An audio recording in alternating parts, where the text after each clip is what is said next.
This week from GNC Week in Review, powered by GeekNewsCentral.com. Apple announced its AirPods Max, and you will not believe what it will cost you. See, and you're going to find out why later. HBO Max saw a huge increase in subscribers, and Airbnb's IPO shares more than doubled. Those are some of the tech news stories from this week. It's Friday, December 11th, 2020. My name is Kirk Corliss. And I'm Scott Ertz. And this is episode 78. Yeah, it does sound right. And this episode, long story, we'll talk about that later on. And this is episode 78 of GNC Week in Review podcast, part of the Tech Podcast Network. If it's tech, it's here. Thank you so much for tuning in for this week's episode. We are streaming live at gncweekly.com/live. as well as Facebook Live. So please be sure to say hello in chat or comment. Also be sure to like and subscribe to the GNC WIR channel on YouTube. If you miss a live video, that's okay. You can always catch the replay later. If you are a new listener, please be sure to subscribe to podcasts we can find in the right-hand side column at gncweekly.com, be it Apple Podcasts, Google Podcasts, or your favorite podcast app. If you have a comment, be it on social media or email, and those links can all be found at gncweekly.com/connect. It's a little bit of a light tech news this week, maybe because of the holidays, maybe, but and also this is going to be our next to last episode for the year. So while next week is going to be our last episode of the year, across the TPN Tech Podcast Network, including this podcast, I'd like to find out what you're doing with your tech in 2021 as a way of a quote-unquote spring cleaning. So, for example, are you defragging your computer? Are you deleting the apps you don't use anymore? Getting new gear to replace the old gear, maybe. So let us know. It's usually a good time for that. Mm-hmm. Yep, exactly. Unless you're looking for a video card. Right, which costs like thousands of dollars. So so I have some ideas that I'm going to be using for the new year, so we're gonna have a special little tech help, so to speak. We'll have a separate page set up on gncweekly.com. I don't know. We're going to do /Tech 2021 or Spring Cleaning 2021. So we'll have a special segment next Friday evening, 8 p.m. Eastern. So if you have any ideas what you're going to do for next year for your tech, replacing things, I'm working on some things right now, so that we'll go over. Scott will have some things too. So if there's any comments you have, suggestions, things of that nature, just head on over to our Connect page. And Lorraine Alarcon says, new computer, also added memory to phone because my memory is full. Yeah, okay. Memory is a good thing. It's one of the things that Abram talks about a lot on our show for the Pilch Point. He talks about ways to speed up your computer without having to buy a new one or without having to throw everything out or spend a ton. So, and that's always a good way of doing it. Moving from a spinning disk to an SSD, for example. Mm-hmm. And she was asking, what do you think of the Lenovo computer? Abram Pilch, the editor-in-chief of Tom's Hardware, uses a Lenovo, so that's a pretty good endorsement for me. He documented his journey, though. I would say he's very picky, and it took him, I think, 5 laptops before finding the one that had the keyboard that he wanted and the screen that he wanted, because the same model computer will have different keyboard assemblies and different screen assemblies, and he kept taking them back until he got the right one. It was insane, but he documented that journey. He likes his. Personally, I'm a Surface fan. I've got almost a dozen Surface devices at this point. Well, speaking of Microsoft, in our our and finally segment, there's a feature that involves food. But we'll get that. We'll get that. Scott loves it. Scott, see, I've been finding and finally stories that involve food over the past several months, and be it the McFlurry. There's so many I can count my fingers and toes how many, but there's a good one with food with Bing at the end of the show. So stay tuned for that. Well, I was hoping it was going to be some story about cooking an egg on your Xbox. No. You know what? You don't jinx it, because it's going to probably happen next week. Tom's Hardware fried an egg on a processor. Oh jeez. Holy moly. Why? To see if they could. Okay. You see the car blogs and stuff do it on engine blocks all the time. Mm-hmm. And they're like, well, what if we were to take the heat sink off? Could we fry an egg? Little cast iron skillet. Can we fry an egg on a processor? Yep, sure can. Okay, that's something else new. They weren't able to cook enough. I don't remember what it was. They tried several things. It was more effective to cook. Just while we're talking about it, it's more effective to cook an egg on an Intel processor than an AMD. Food for thought. Apparently, AMD has better heat management within the chip. Okay,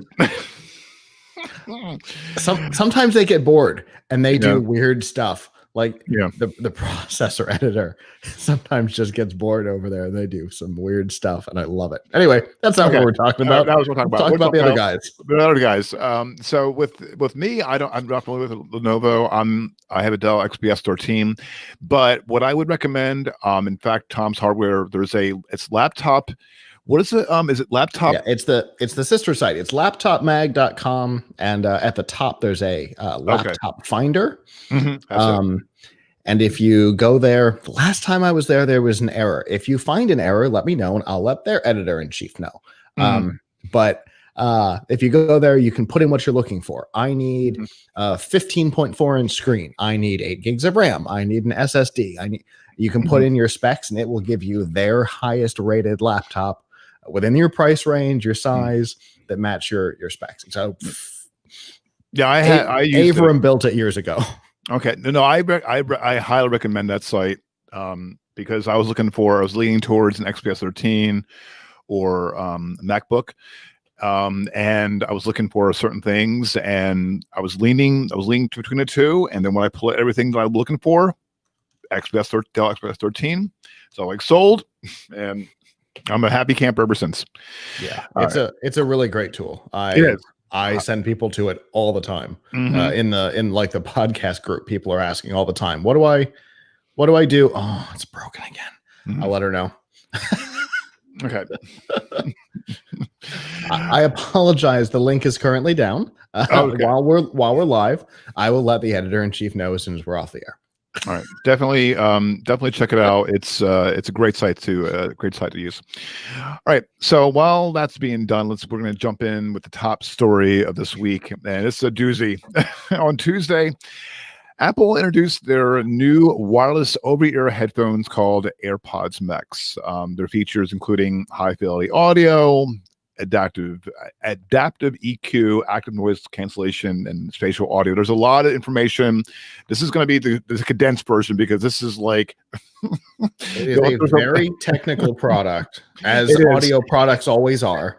Right, and we'll have a link up in the show notes for the complete detail of this because this is extensive. But we're going to give this short condensed version along with what the F and Scott's reaction a couple days ago.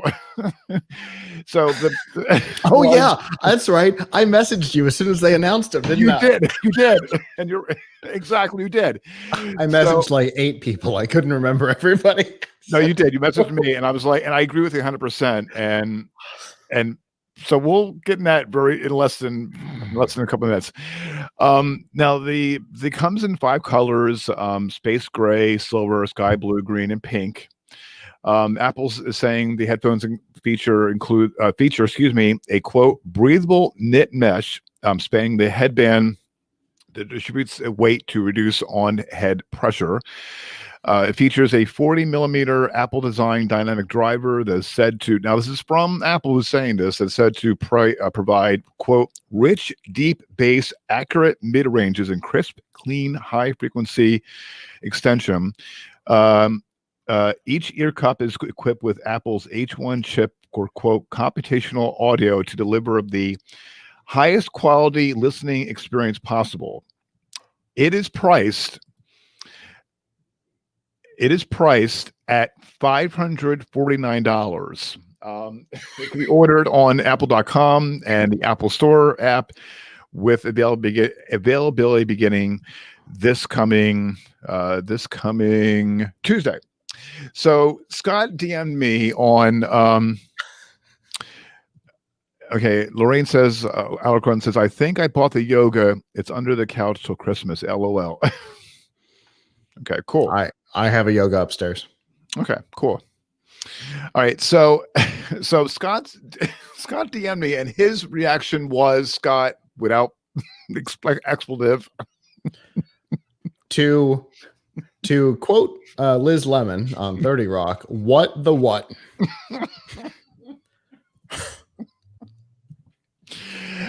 And you also said it costs the same amount as a it costs more than a PlayStation 5 or an Xbox One X for headphones.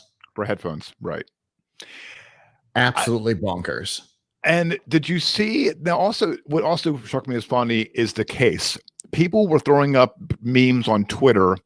Yeah, they were. Like one looked like a bra. It looks like a bra, excuse me, a purse. A sleep mask, right? But also people were saying, there's a couple of reviewers and a lot of news sites were saying that if you want to get a cable, it's extra. I think it's like $50 or $60. What is now? Because Scott, I know you're the headphone guru, so let me ask you this. I am literally testing like 4 on the desk here in the studio right now while we're talking. I've got reviews going up in a week or so. Yeah. So yes, I deal with a lot of headphones. Go ahead. Okay. So, and you're an expert. I would think you're an expert on this as a headphone guru. Is $550 worth insane? Yes. Okay. That'll be my first word. Yes. My first question. It is absolutely insane. And let me tell you why. $550 is what you pay for true studio headphones, not Beats Studio, because that's a lie. Actual studio headphones, the high-end Sony, the high-end not Altec Lansing, the other company, Audio-Technica, true studio headphones, which these are not. These are consumer headphones. Right. The ones I've got on my head right now, the Monster Elements, premiered at $350, but sold for most of their life at $299, which was a great price. You can find the sister product on Amazon right now. In fact, I'm probably going to get a couple of them as gifts because I cannot believe the price on these for $119.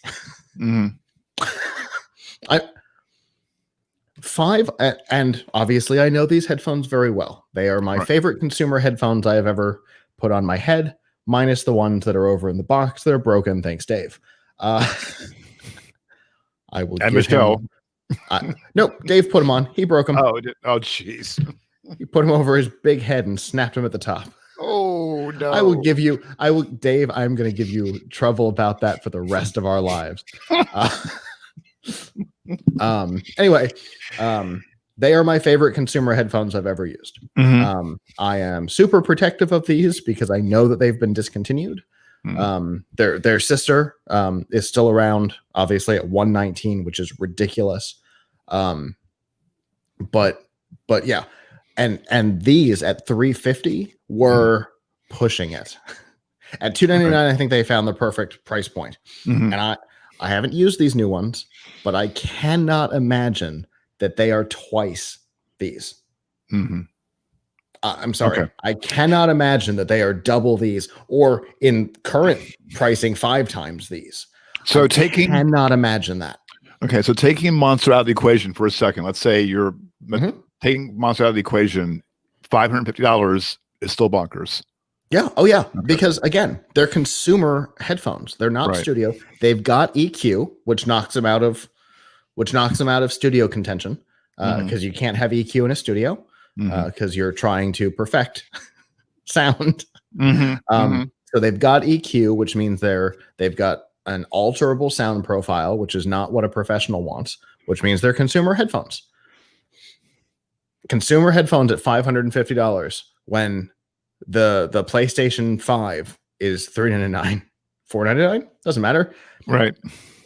I can't remember. I think it's $449. I think it's $449. Nah, they're both 99s.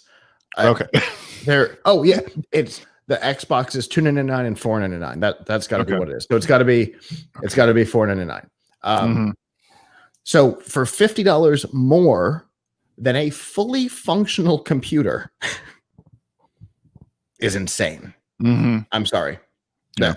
Bonkers. Absolutely bonkers. Because I have my ones I have right now is temporary. They're $50. They're fine. They're Sony. They're fine. I mean, I'm not really looking for because I know there's the Sony MX150. I think those are $149. That's one I want to get. Santa. Hopefully, Santa will be nice enough to give it to me, aka my wife.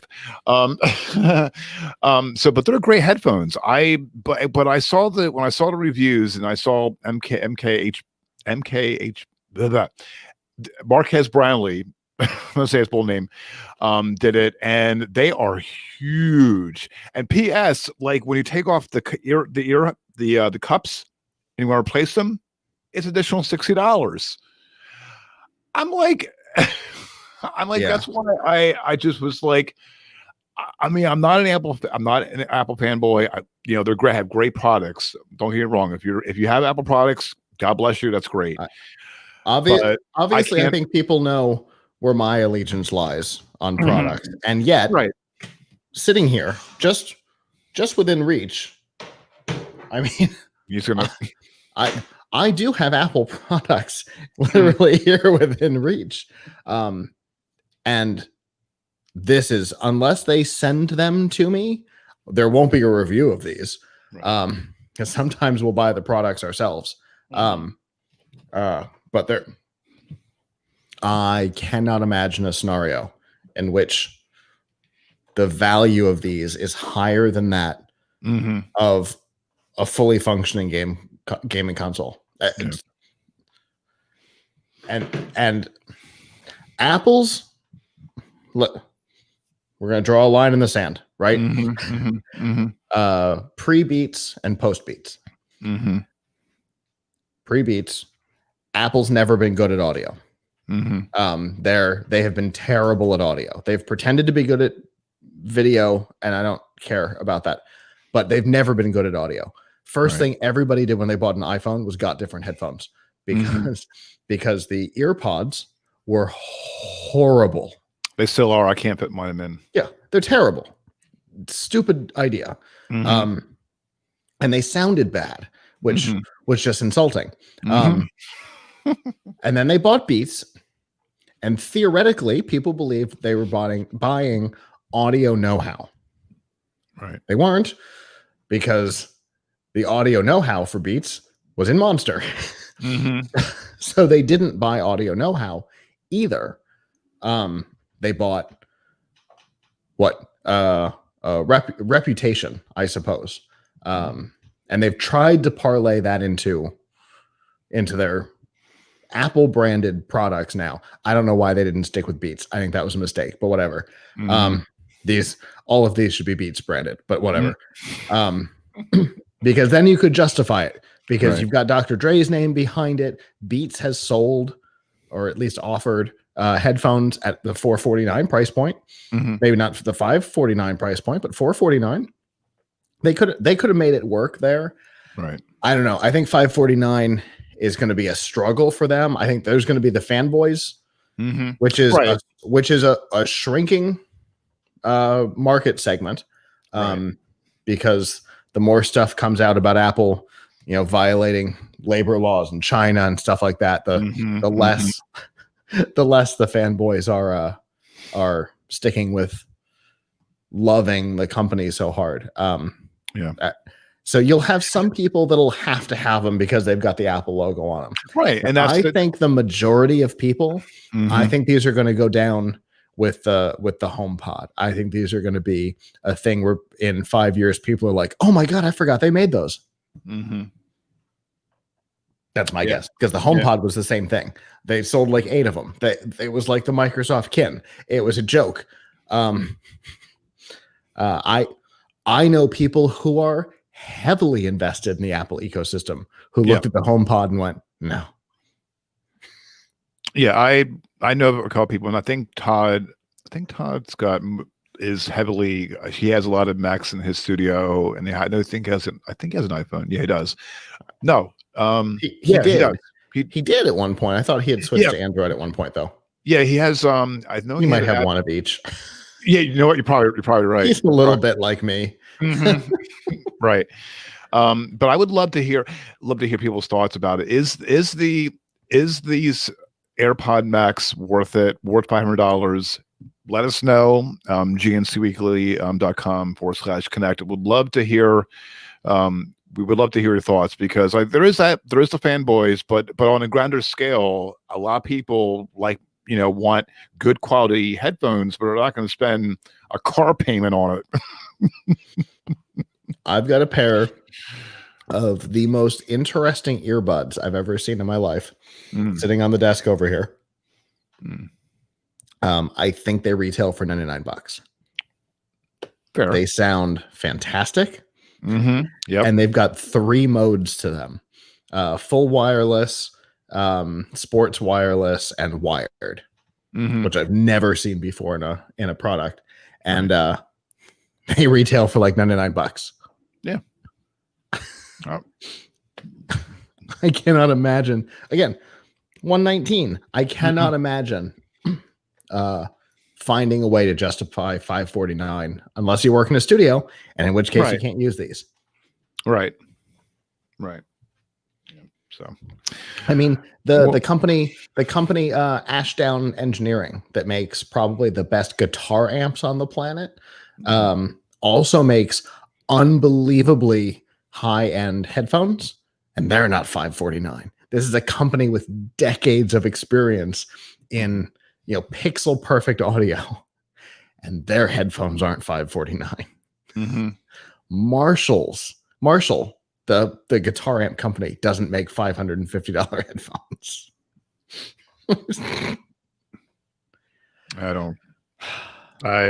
I'm perplexed, because when you DM'd me, I was like, you probably had to go prove it, because I swear to God, when somebody told me, they're like, hey, Apple just announced the AirPods Max, or whatever dumb name they gave them, for $550, I went and looked. I'm like, there's no way. That's a joke. They're $350.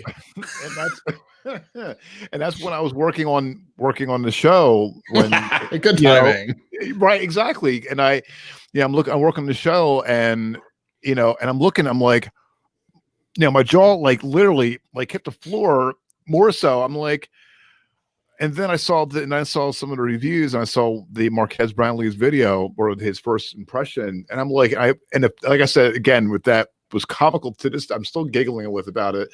The case looks like a bra or sleep mask or sleep mask was my first thought, but as soon as I started reading things where they're like, why does the case look like a bra? I'm like, oh, it does. That's what all the things I saw on Twitter when it was announced. It was like on Twitter, everything was bra related. There were so many different memes.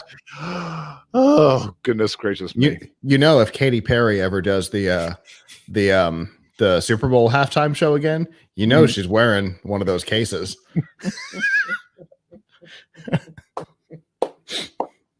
You're probably right.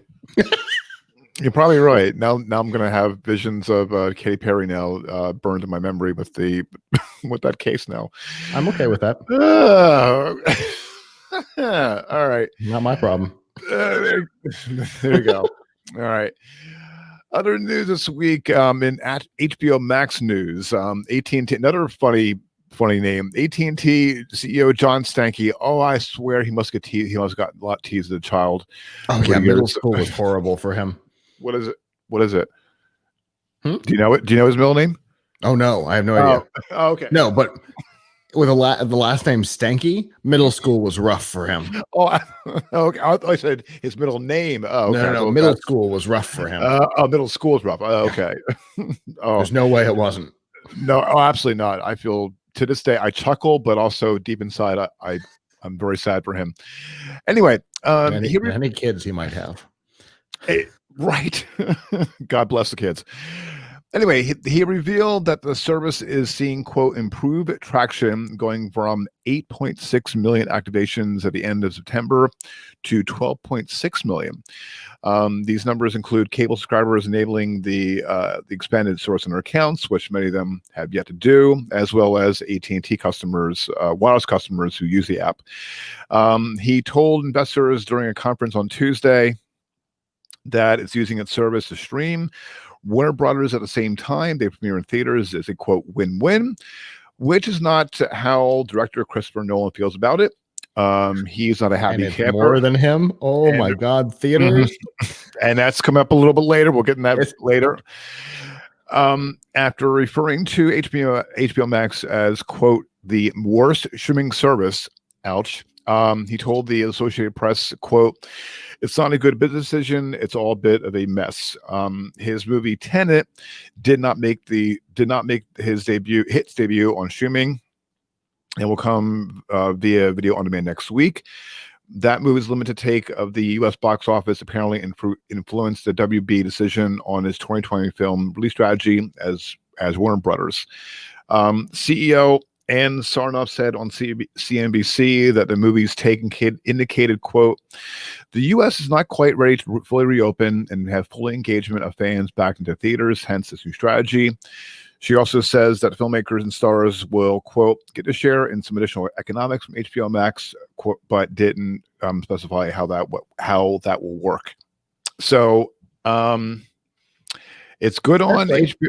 Especially when you take into consideration that the CEO of AMC has said that they will make sure that the deal is in their financial favor, because they've got all the power, because the agreement is that they cannot release films at the same time on streaming as they can in theaters. There is a written agreement, and Warner has basically said, we are going to violate that agreement without discussing it with the theaters. AMC has basically said, well, we've got it in writing, so you better make it worth our while or we will. Well, from what I understand too, that it was literally last minute that I did that. Not only AMC, but also I believe, what's the other theater chain? Is it Regal? Okay, Regal, and there was another chain that I'm thinking about. Yeah. Okay. Yeah, they did it literally. Yeah, they literally announced this deal. Announced this literally at the last minute, and did not let the theaters know ahead of time. Exactly. Which also too, that also spoke up a lot of people that are not really happy about it. And speaking of AMC, there's some more AMCs going to be in dire straits, and we'll get to that in a little bit. Now, we talked about this, and it's reported last week about Airbnb, about their IPO. Before we go to Airbnb real quick. So these numbers are falsely inflated, and let me tell you why. Okay. So they're shutting down DC Universe. And DC Universe subscribers were given a special price for a year of HBO Max, because all the DC Universe content is moving to HBO Max. So they were given a very lucrative price. So a lot of those people have taken on the year to move over to HBO Max. So that accounts for a lot of this growth. Plus, HBO subscribers now have access to HBO Max, which they originally did not. So there's a lot of growth that's here. through business shifts more than exciting offerings. Sure. Are some people signing up in preparation for Wonder Woman? Yeah. And the reason why is because Wonder Woman 1984 is coming out. Yeah, on Christmas Day. Mm-hmm. Yep. So that is a big part of the move that triggered 2021's decision, is that the movie theaters agreed for Wonder Woman to be available in theaters and on HBO Max same day, and AT&T went, good enough for us. So now I don't know. I haven't looked at the full rundown. We're probably not going to talk about Crunchyroll, or are we? No, Great. I think let me cover it real quick. So, yeah. AT&T is selling Crunchyroll to Sony. And before we talk about Crunchyroll, now if you don't know what Crunchyroll is, Crunchyroll, from what I understand, and if I'm wrong, it's a lot of anime. Is that right? Yeah, it's a streaming service specifically for anime, and specifically in the West. Mm-hmm. It's basically a specialty service like BritBox, which is BBC content for the West. This is anime for the West. They offer it in subtitled and in dubbed. And why is Sony interested? Well, Sony owns Funimation, which is probably the largest provider of anime to the West. So it makes more sense for Funimation to own it than for AT&T to own it. So they're going to put, I think AT&T is going to put some of the resources that they were putting behind Crunchyroll, which originally started as a pirate site. Fun fact. And became legitimate like Napster. Isn't that weird? When that happens. It all rolls together. AT&T, I think, is going to take the very large, surprisingly large amount of money that they received for Crunchyroll, and I think all of those resources are going to go behind HBO Max, which will help with organic growth, but I don't think we're there yet. I don't think these numbers are organic growth. I think they're business shift growth. So. Yeah, and also too, a lot of people aren't really, for me anyway, I haven't been to, my wife and I, my daughter, we haven't been to the movies literally since this pandemic. And if not before that, I don't think we haven't seen a theater, movie in the theater. And wow, because nothing's really, that was really great to see. But now all these great movies are coming out now, and we talked about earlier about, because in the last few episodes ago, like I think a few weeks ago, where AMC is renting out movie theaters for a few of your friends, and I was questioning the justifying of the cost versus the at home. So I guess what HBO is saying, the writing's on the wall, no one's going to a theater.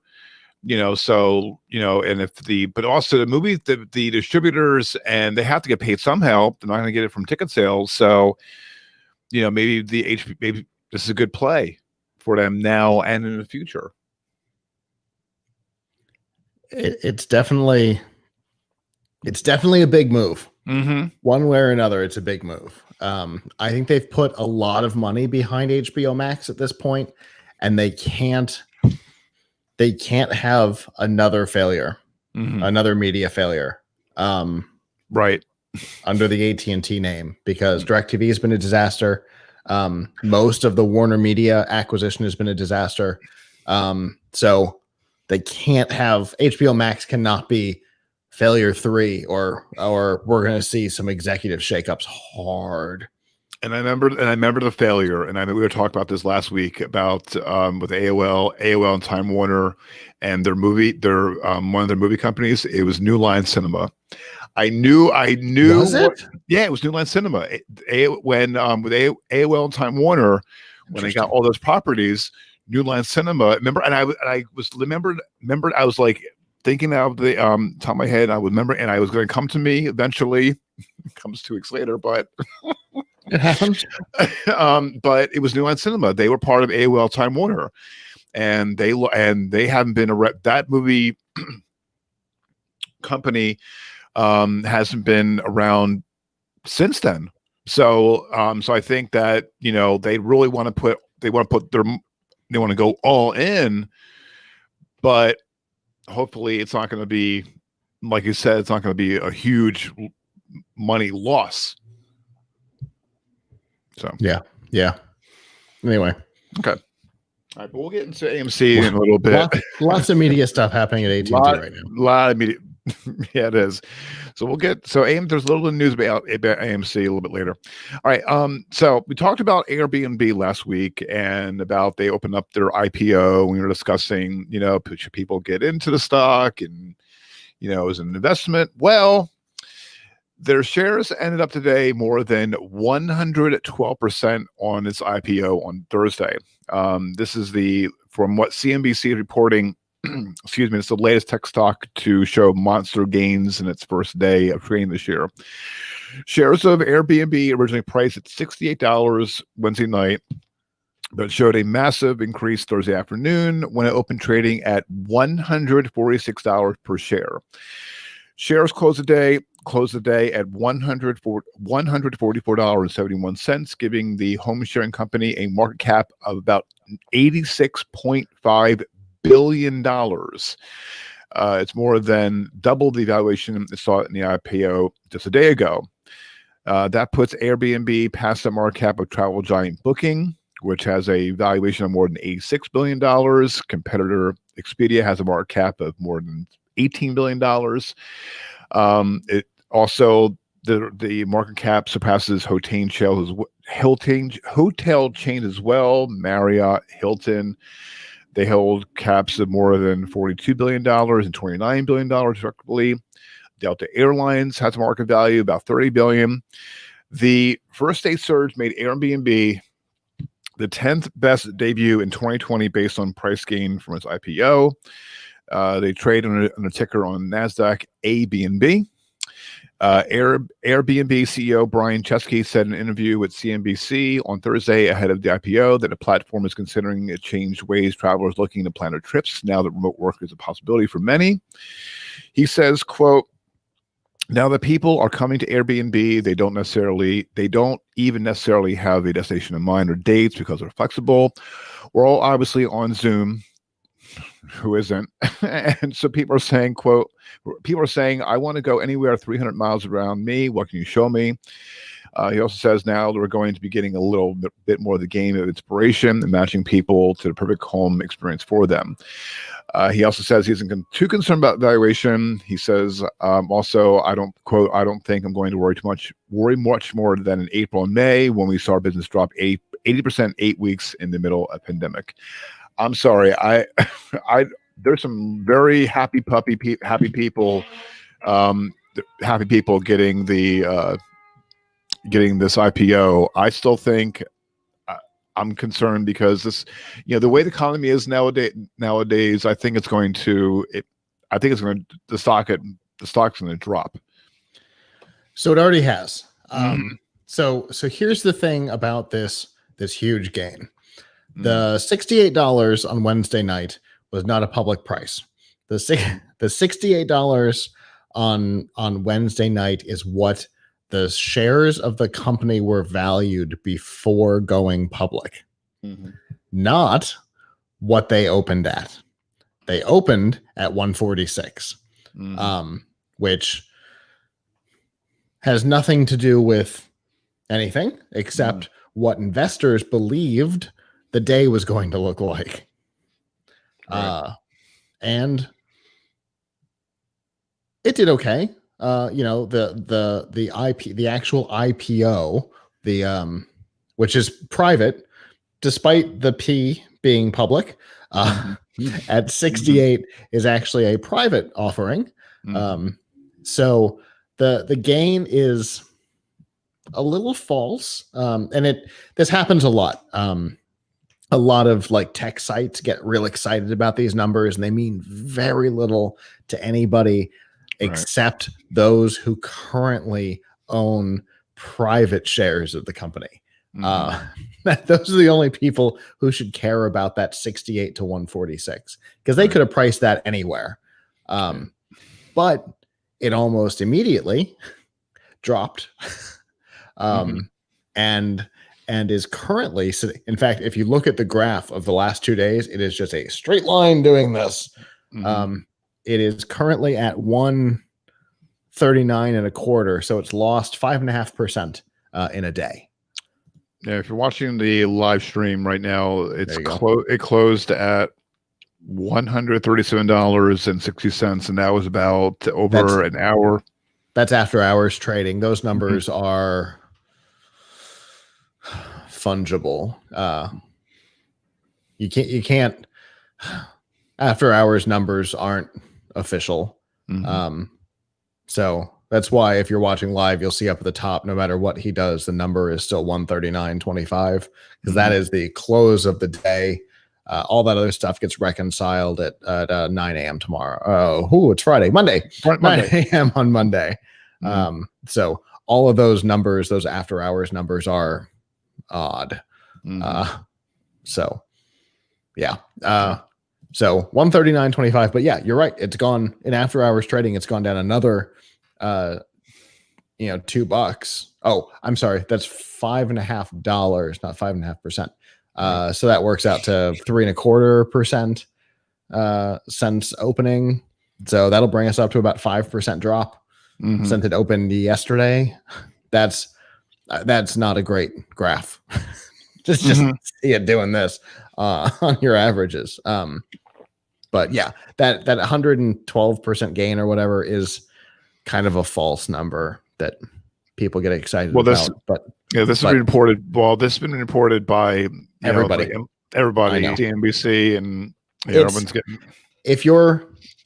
It's a huge win if you're one of the VCs that put money in years ago. And all of a sudden, you put money in at $30 a share, and now your shares are worth 146. But the public could not buy it until it was 146. So for actual investors, it has only seen a decrease. So that's the important thing. On the public market, it has only seen a decrease. It has not seen a gain. So that's important to know. I mean, it saw an early spike right away, because I think it actually premiered at 142. Oh no, it opened at 146. Okay, so it has only seen decreases. So never mind. It's only seen decreases. So as a publicly traded company, it has only decreased, which is not a win for anybody except previous owners in the company. So will it level out? Maybe. As I predicted last week, probably not. It didn't do what I thought it would. I didn't think it would drop. I thought it would drop more than 5%, but we're only 2 days in. I thought the first day was going to be rougher for them than it was, but I bet it will be over time. Yeah, and I just, again, my whole thing is I don't really think I need to invest into a company when they were almost going bankrupt and there's not many people are traveling. So, because like I said, this year has been really crappy. But if it improves in 2021, then that's a whole different story. All right. In other news, if you're a Spotify listener, so beware. Spotify has had to reset the password of some users after it accidentally exposed customer information. Surprise, surprise! Yet another company to some of its business partners. Right. So not 100% public, but still not great. Exactly. Apparently, this vulnerability existed since April, and it was only discovered in November. This is coming from a data breach notification that came from TechCrunch that Spotify filed with the California Attorney General's office. On November 12th, Spotify discovered a vulnerability in its systems that inadvertently exposed some customer information to third parties. Now, if you were impacted by this, you should have received an email from Spotify notifying that you had reset your password. And if you haven't already, including Spotify and everything, any site you visit, change your passwords early and often. The information shared may include your email address, preferred display name, password, gender, and date of birth. Spotify estimates that this vulnerability has existed since April 9th of this year, but it discovered it only November 12th when it claims, quote, "We took immediate steps to correct it." Spotify hasn't named the business partners that received the data, but notes it has contacted them to ensure that any customer information was deleted. And again, and yet another company getting hacked or information. More often than not, it's not hacks anymore. More often than not, we're seeing companies just too lazy to secure their own data. Right, that's what I meant. Sorry. Which is worse. To me, that's way worse because that shows the company's lack of interest in your security. I hate it when that stuff happens. Okay, so you did your best. You set up a thing. Somebody got past it and got information. That sucks, but it's not as bad as we just didn't care enough. Oh, turns out we've been sending your passwords to Bank of America. Oops. What? For me, that's way worse. Right. Yeah, I just, that's why I recommend, that's why, because like I said, with Wawa last year, it was Wawa, and then it was and then what else? It was Target and Home Depot within the past year. I mean, it was like, Target and Home Depot were outside of a year, and they were. You're right. I'm sorry. They were a very different situation. Right. Target and Home Depot had people installing software on the terminals that was stealing data. Right. That was laziness internally because you shouldn't be allowed to install software on those terminals. Right. Right. It's amazing that like within the past year to now, these companies have either exposing, it's just it's incredulous that, I'm pretty sure they have people that work in these companies and or have IT, actually, because the company I work for, I'm contracted out, they're IT employees, but I'm just like, oh, it's like, really, I mean, what the hell are you doing? Just like, there's like easy fixes, but like you said, I mean, they're not even, they're waiting until, like with Spotify, they waited like 4 months, 5 months. That's in fairness, they didn't wait. They just didn't know. Right. Even still. They were nobody here. Okay. So here's the thing. In software, there's something called unit tests, and unit tests make sure that the data that's being exposed everywhere is controlled. And you write tests that say, I want to make sure that this thing is only showing ID and display name or whatever. I don't know. Let's say that the partners are Amazon and Google for Google Assistant and Alexa. Let's just make that guess. Probably a pretty good guess. Right. So let's say that those two are the two partners that this data is going to. We don't know that, but we probably do. And so the data that you're supposed to be sending is your public playlists, your liked songs, your favorite artists, your favorite tracks, your whatever. So you write a test that says this API exposes this information. It does not expose this information. And then if the test fails, you don't publish it. It's not complicated. Right. In fact, in my day, when I'm building new, now granted, I'm working on medical stuff, so it's even more important that our tests are really high and all successful. We can't publish. Our thing prevents us from even checking our code in if we fail. But probably 70% of my day is writing tests, and only 30% of it is actually writing the thing. Mm-hmm. And obviously, companies like Spotify aren't doing that. Okay. So that sucks. Mm-hmm. Yep, it does. I'm still incredulous on that, but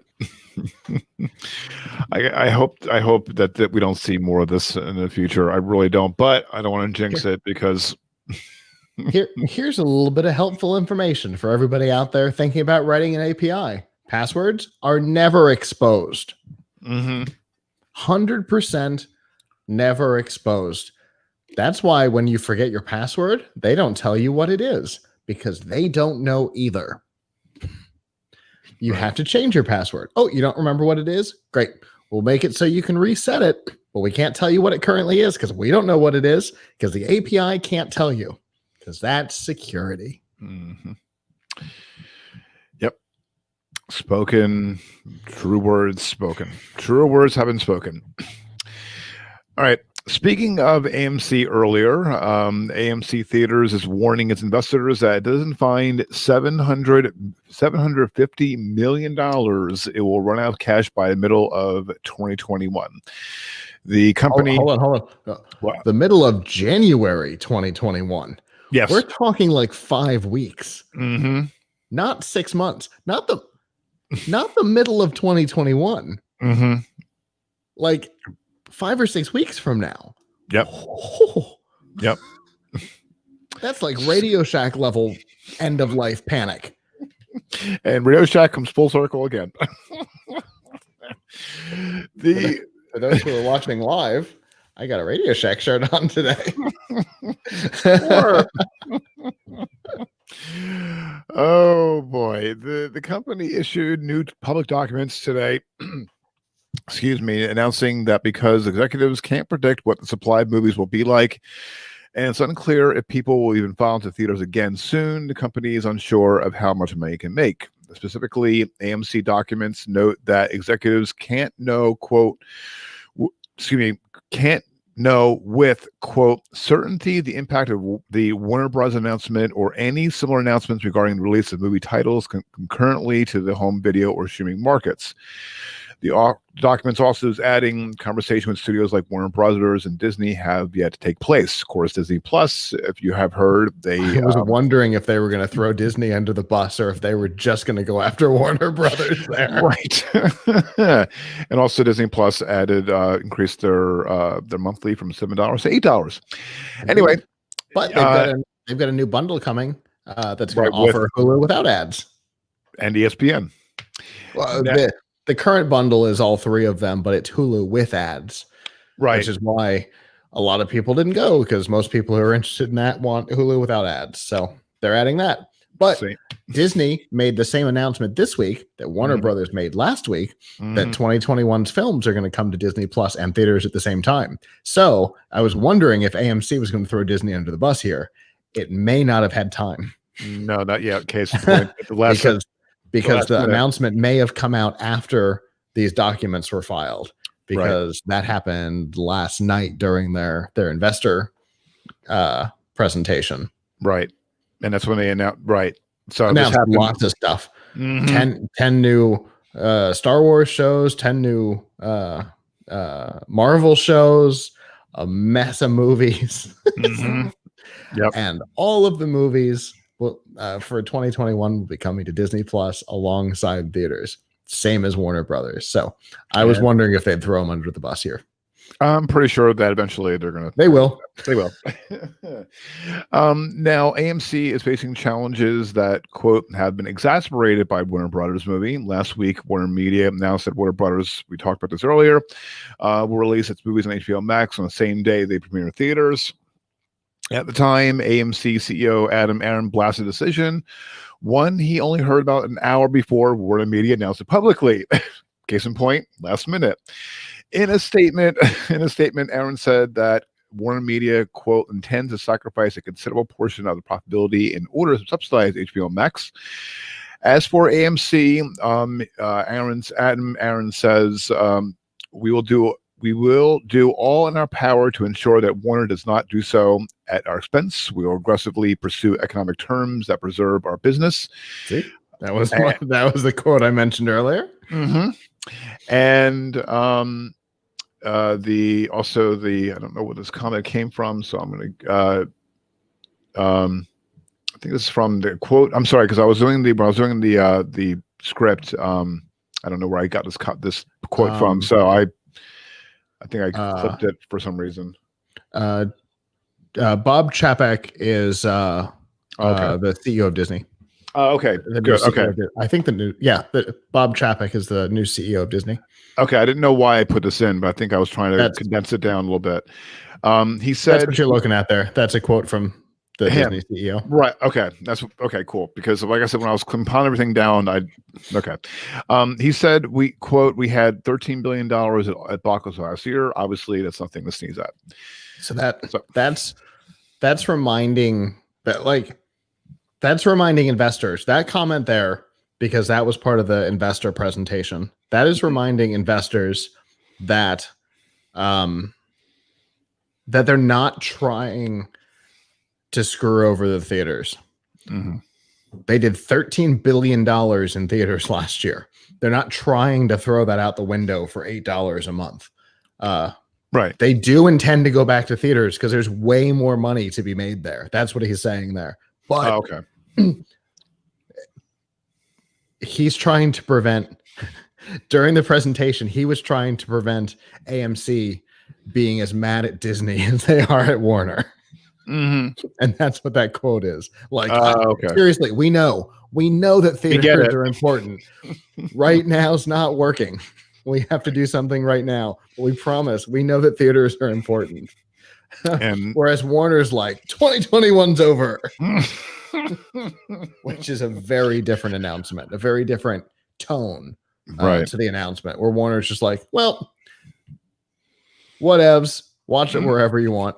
Right. And Disney's like, theaters are important. Disney Plus is important to us, but theaters are important. We're not trying to throw away $13 billion for $8 a month. We promise. There's not enough people in the US to get that back. Right.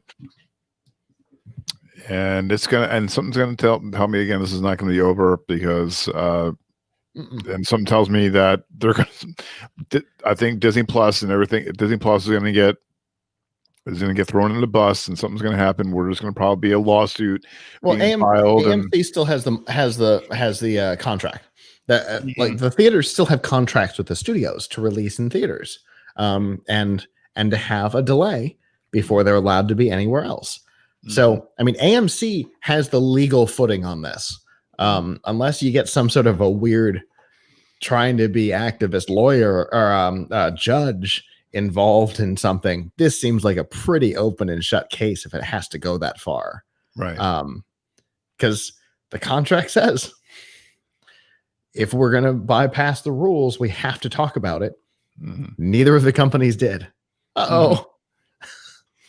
So, well, if they don't get $700+ million in exactly literally 1 month from now, from this coming Tuesday, it's gonna be and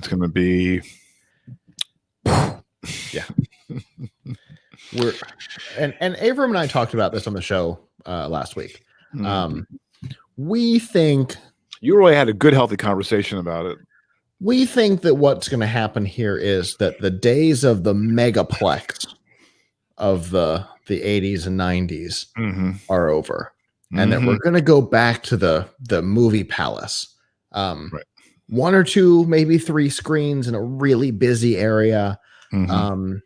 A theater is not 100% dedicated to a film. It will change throughout the day, like it used to. Theater 8 is not always Avengers Endgame. Right? Sometimes it is. At noon and at 8 it is, but at 4 and at 11 it runs something else, right? And that's how the old movie palace days worked. And I think we're going to head back to that. I think we're going to see the days of the 24 screen megaplex come to an end. And we're going to go back to the to the movie palace days, which I think, yeah, when a theater was beautiful inside and not half-assed like it is now, that the outsides were beautiful, that it was really focused on the experience and not just pushing people through as fast as possible and making it easy to buy popcorn. I remember the the AMC where I live in Hamilton was Megaplex. It had 12 screens, I think. Yeah, 12 screens, and it literally had every movie that was running, and I kind of missed it. Me personally, because there's one movie theater in Princeton that's an intimate theater. Now, if I were to take my wife, to see a movie, I would prefer being a nice little cozy room, not a room because it's not small or anything, but the theater is kind of big a little bit. I would be more happy with a more intimate experience versus big booming, like all these people around and everything. I'm not claustrophobic. I'm not, I don't mind people around me. I'm not, I'm sociable, not insociable, whatever that word is. But I would prefer, that nice little intimate theater where I can go in to see one movie in one showing in one room or a theater, excuse me, and see it, or seeing another one, or traipsing miles, going to get popcorn and then traipsing back. Yeah. So just in my little area here, right? I'm not in Tampa. I'm on the Pinellas side, so I'm in a significantly smaller market. I'm looking at the number of screens: 8, 12, 16, 12, 10, 12, 24, 20, 20, 10, 14, 10, 8. And those are all within about a half-hour drive of me. That's a lot of movie theaters. Holy crap. That's hundreds of screens. Yeah. That's insane. Yeah. There's no need for that. No, I agree. Especially even before things went weird, we saw movie attendance outside of big blockbusters already decreasing. Not everything is Endgame. And I use that because it's the largest grossing film of all time. Not everything is Endgame. Not everything should be Endgame. Yes, there are some films that are very specific for a theater. That's one of them. Some movies don't need that experience and are perfectly suited to a casual night at home. And some things fit somewhere in the middle where you could watch them in either and be happy. Yep. And I think the days of everything having to go to one of these hundreds of screens within 30 minutes of me are gonna go away. I think we're gonna go back to smaller theaters and less places. The big blockbusters will go to the theaters, and other stuff will make debuts in other ways. So, and I don't think that's necessarily a bad thing. No, it's not. Because it means that independent filmmakers don't need $25 million to be able to make a movie, because they don't have to have the specialty equipment for a theater screen. Right. If you're making a film, if you're making a movie, I shouldn't say film because it's not in this case, specifically for Netflix or HBO or Amazon or whoever. You can film it on you can make it using different equipment, different cameras, different editing requirements. You can do it on a significantly smaller budget. So this gives indie filmmakers an in that was taken away from them with the megaplexes of the 80s. So I think this is going to be good for independent films, which is, I mean, yes, there's independent films of, a woman in black and white flipping a pancake. I get it. People in college are weird. I get it. But then there's truly independent films, like Clerks, right? Which is weird. Right. But that was a good movie. But he literally produced that whole thing using just the amount of money he was able to open on credit cards all at once, which isn't a great idea. But in the grand scheme of things, it was a fairly low budget movie. And it did well in the box office. And you and I know about it. Mm-hmm. And that was in the days when an independent film had a chance. And Right. that hasn't been the case for probably 20 years. Mm-hmm. And I think we're getting back to that point. I think that's a good thing for everybody. Absolutely. Yeah, it was a good movie. And but yeah, so hopefully we'll see what happens. But again, something tells me next when 2021 rolls around, I think AMC is going to be under the is going to be somewhere. It's going to be long forgotten, and everyone will say, "Do you remember AMC theaters? Remember going there when I was a kid in the year 2020?" Yeah, I think the big chains have probably seen the end of their days. Mm-hmm. But I mean, we've got a great independent film house here that wasn't even in that list, by the way. Right. Here in Pinellas County, that multi-purposes its space. It's got regular seats. It's got seats with tables. There's a full restaurant and bar. Similar to like a studio movie grill. Okay. But on a much smaller scale. And they also do comedy in there. Oh. So I mean, it's a true like multi-purpose space. I think we're going to start seeing those indie spaces become a thing again. And again, I think that's a good thing too. I don't think that AMC needs to own of all of those things that of all those places that I just mentioned. Yeah. Let's see. 1, 2, 3, 4, 5, 6. 6 of those were AMC. So I have 6 AMC theaters within a 30-minute drive of where I'm sitting right now. There's no need for that. That's insane. Yeah, that I agree. So yeah, I think the industry is going to see a shake up, and I don't think that's a bad thing. Mm-hmm. So. Yeah, and for me, there's only one. There used to be like several within 30 minutes, and I count. Well, one closed in Hamilton. So there's one. There used to be like 4 or 5. It's about a half hour away from me. So now it's only one. One, 2. No, it's 2. I'm sorry, 2 near me, about 30 minutes away. And the only independent theater that I mentioned earlier is in Princeton. So within a 30-minute span, where back in the day it was roughly 5 or 6. So as things change, everything closed and migrated. So yeah. We'll see what happens. All right. Other news this week: Google is sending out free Chromecast devices to those who have subscribed to its YouTube TV service. UberGizmo.com says, unfortunately, it seems that this offer is only good for those who are already subscribed. So if you haven't signed up yet, UberGizmo.com is also saying it's not sure if you're able to get it.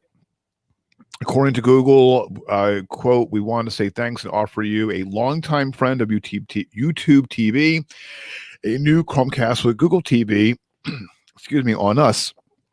With the new Chromecast, you can level up your YouTube TV experience with features like a homepage that makes YouTube TV recommendations based on shows you like, as well as a voice remote to quickly jump to your favorites. YouTube TV subscribers will have until December 31st to claim the free Chromecast device." It is important to note that the one that they're giving away is the one with the new interface that does not support Netflix on the dashboard. Interesting to know. Interesting. We talked about that last week too.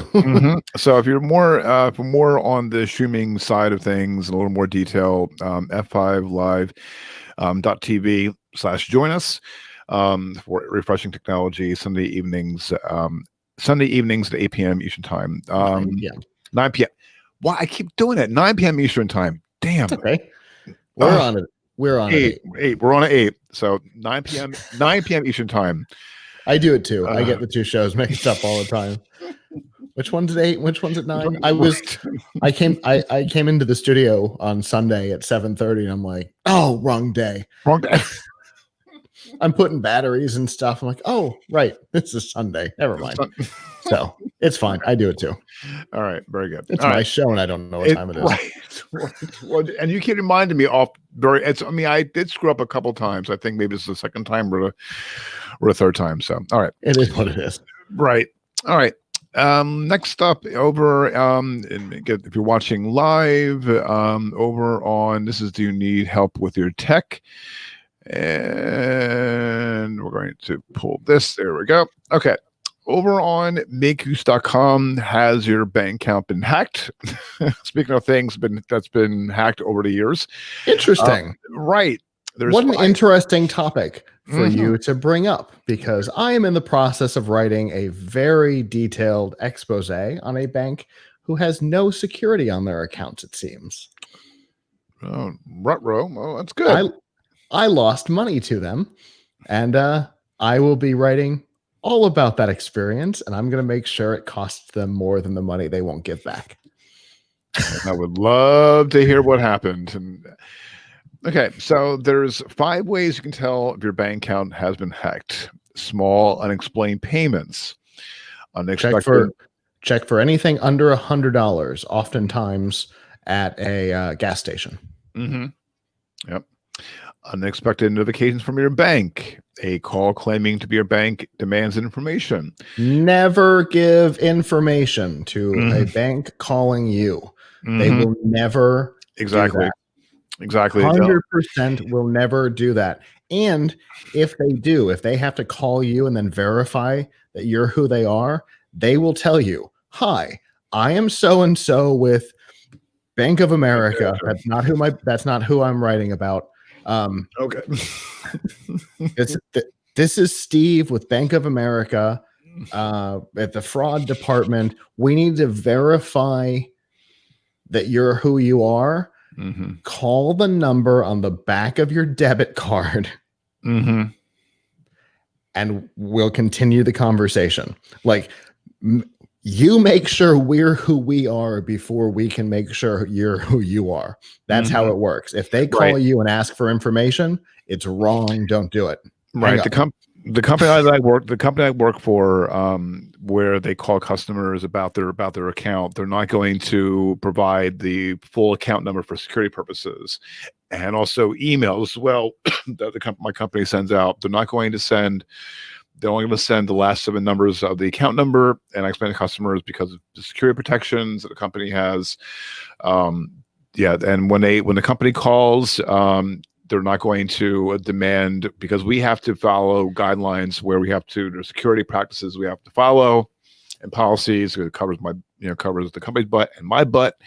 So definitely, if you get a call about that, don't provide it without calling back. You're absolutely correct. Yeah, and it's not just banks. Nobody's going to call and ask for you to verify who you are. Right. That includes Social Security, the IRS. Yeah, and I got a call. I kid you not. This has been like, I've gotten a robocall from some companies saying they're going to take me to court, throw me in jail. Me too. You too? Yeah. I know who you're talking about. Okay. Yeah. There's a Twitch streamer whose name I can't come up with right this second, who collects from his viewers the phone numbers that they ask you when they leave a voicemail, the phone numbers that they ask you to call them back on. He collects those numbers and calls them back. I've seen some of those videos. Oh, it's incredible. And I saw the one, I can't remember. We need you to drive to your local CVS and buy $100 Amazon gift card. Now, that's the one I saw. If they ask you, don't tell them that it's for this. Tell them that it's a gift for a friend. And as soon as anybody hears that, how do you hear that and go, yep, that's the IRS. It's got to be the IRS. Yep. The IRS wants me to pay $100 in an Amazon gift card, but I can't tell CVS what it's for. Right. Right. And there was one that I saw. This was a professional, and she's really good. Who her voice sounds exactly like when you call a toll free number when you go through the voice response unit. Awesome. It sounds just like her. And when she's telling them that reading the numbers, she reads the numbers differently, and then puts in the. Oh, it was like, and the guy was like on the phone. This guy was on the phone, like was confused, and so as I was repeating the numbers to press one, the guy pressed one. I was falling out. Oh, it was the best. Oh, I loved it. It was. I had to watch it a couple times. I'm still. It was the most funny thing I ever saw. Also, to keep aware of large transactions emptying your bank account, those will almost always come after the small, unexpected transaction because that's how they test that your card is good. Right. And then they'll clear you out. And you learn your account has been closed. So there's a lot of security. If you can't tell, I've been doing a lot of research on this lately. And I'll give you some more research when we get done because it's gonna blow your mind. Yeah, so it's just we'll talk about that when we get off here. Sure. All right, and next up on makeuse.com, the 7 best photo scanners for backing up old photos. So if you have apparently we're not allowed to see photos of them. Irony. Right. So if you have some old photos lying around, I think my mom has some that I really don't want to share. I'd rather keep them buried. Sure. I think we all have those. Right. And I will when we meet up, see each other again, Scott, I'll show them to you. They're really embarrassing, but what the hell, you know. I can live myself. Okay. All right. So there's the Epson Fast Photo FF680W, the Doxy or Doxy Go SE, the Plus Tech Photo Scanner, the Kodak Skenza digital film and slide scanner, and I've used Kodak slide scanners before. They're really quality. Okay. And the Canon CanoScan Lidi 300 scanner. And again, I wonder why the names of these products boggles my mind. like that Doxy company. Why would you put SE in your product name these days? Didn't Apple essentially make it so that SE means that it's the low end crap edition? Or special edition. Because the Apple Watch SE is your low end watch. The iPhone SE is your low end iPhone. Right. SE in tech does not mean quality. So I wouldn't use those letters these days, but that's okay. Right. And I'm not naming these products. If I did, they would all have very different names. I certainly will. All right. And finally, this week, Microsoft did not make an announcement about this feature, but there is a new feature. If you're looking for a certain kind of cuisine, followed by recipes. For example, if you're searching Bing for Chinese recipes, they'll show you a list of recipes you can expand. Each recipe summary shows you how well rated each one is, how long it takes to cook, the calorie count, and so on. This means you can pick out the perfect recipe for time, diet, intended serving size, and whether the recipe makes tasty food or not.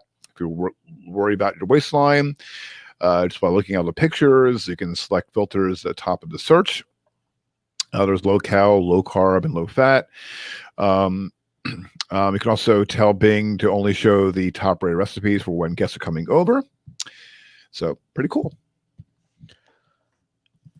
So I don't know if this is new to desktop because I've never searched it on desktop, but this is not new for mobile. Because I've been using this for a long time on mobile. Okay. When I can't find something on all recipes, which is my go-to for new recipes, I go to Bing and search for. That's like my neighbor gave me some fresh okra that he grew. And I'm like, all right, I don't know what to do with okra. And I went to all recipes and I didn't find anything. So I went to Bing and I searched for okra recipes, and everybody's like, "Oh, you want to fry it?" and I found a fried okra recipe, and I made it. Turns out, don't like okra. That's what I learned. But yeah, I don't know. I have. I must have clicked on that one. Never mind. I've never tried this on desktop before. But on mobile, it's definitely not new. But I like the interface on desktop. I think it's a little weird. Well, from what's been reported, it was updated. The big and small thing, like not all the photos are the same size. That annoys me to no end. So, well, I thought that was pretty cool. Because I don't like not grids. As you can tell behind me, I don't like non-grids. Even my wall is a grid. To be continued. Yeah, I didn't. There was one that I saw that I didn't really. It was about Reddit, where Rick Astley was the most upvoted. I don't know if it was song or what for his Rickroll, and it was the upvoted one of all upvoted story or something of 2020. I'm like Rickroll. I'm like Rick Astley. Well, I just figure this one is a little. So here's part of what happened, and it's an incredible. It's absolutely incredible. YouTube posted and asked, what video did you watch over and over this year? And somebody commented and said, for sure, this video of 3 puppies with a link. It was Rickroll. It was Rick Astley. Oh, jeez. And YouTube replied, like the official YouTube account replied and said, "Did you just Rickroll YouTube?" Yep. So yeah, that was an incredible. So whoever that was, good on you. That is one of my favorite things that's happened this year. Okay. Especially on YouTube, because YouTube's kind of been sucking it this year. They got rid of YouTube Rewind. So yeah, so I was like, kind of like, I saw that, and I'm like, when I saw the most uploaded, I don't know if it was a video or it might have been the post about what happened. Okay. It might have been a post about Rickrolling YouTube. Okay. If somebody shared it there, I can see that going to number 1.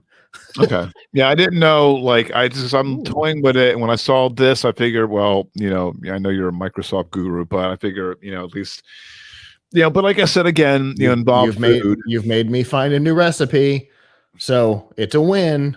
There you go. Okay. This Chinese barbecue pork recipe sounds awesome. I've never searched for Chinese recipes before, but the thing told me to, so I did. All right, there you go. And this picture looks awesome. At least I helped my co-host with something.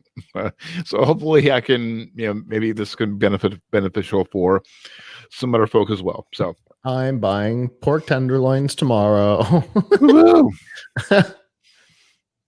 Okay. Wow. 2 tablespoons of red food coloring. Guess what I'm not doing? Well, Scott is enticing his dinner meal or his dinner for tomorrow. That is the tech news for this week, for Friday, December 11th, 2020. Thank you so much for tuning in for this week's episode. Show notes from this episode can be found at gncweekly.com. Also, be sure to check out the latest tech news and commentary from geeknewscentral.com. And be sure to tune in Mondays and Thursday evenings at geeknewscentral.com/live for the Geek News Central podcast. There is a programming note. There will not be a podcast this upcoming Monday, December 14th. Todd is arriving in Scott's neck of the woods. He is visiting his daughter. He's here now. Oh, he's here now. Okay. Yeah. but he that's right. He flew out. He left this morning. Yep. Yeah. He posted a picture of the baby. Oh, I gotta see it. Okay, I'll have to see that. I'll see that. Yeah, he has welcoming in his new baby grandson, which is Mazel Tov to Todd and his daughter. Okay, so he'll be back on Thursday evening, which will be Thursday, December 17th, roughly around 6:30-ish, 7 o'clock. No, I'm sorry, around 7 o'clock Eastern time on Thursday evening. And then be sure to watch and tune in to this podcast, gncweekly.com/live, Friday evenings at 8 p.m. Eastern time. So please be sure to like and subscribe to the GNCWI or channel on YouTube. Make sure to click on the bell, select always for notifications so you won't miss the next episode.